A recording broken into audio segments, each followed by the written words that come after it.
Il-ġimgħa wara nofsinhar Bernard Grech tefa' n-nomina tiegħu biex jibqa' iżomm postu fis-siġġu ta' tmexxija tal-Partit Nazzjonalista. Dan wara li fl-elezzjoni ta' Marzu li għadda il-Partit Nazzjonalista immexxi minn Bernard Grech sofra l-ikbar telfa elettorali fl-istorja ta' Malta Sovrana.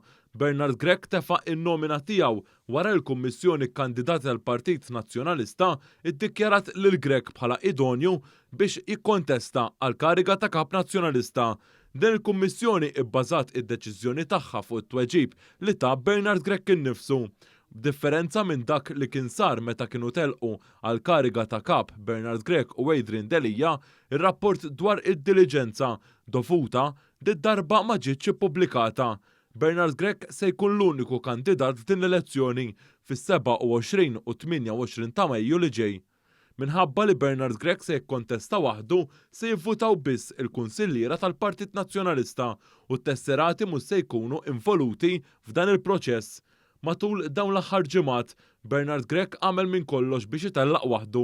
Osservaturi irrimarkaw kif huwa għamel tentattiv wara l-ieħor biex ibeżżar lil kull min seta' jitħajjar li juri interess fit-tmexxija. Fost it-tattiki li uża fil-bidu għall-Kunsill Ġenerali kixef li l-Partit Nazzjonalista għandu dejn ta' 32 miljun euro, xi ħaġa li ipprova jitfa' ħtija tagħha fuq ta' qablu. Fl-ewwel messaġġ li għadda wara t-telfa elettorali, Bernard Grech ħabbar mal-ewwel li rid iżomm il-pożizzjoni ta' kap nazzjonalista.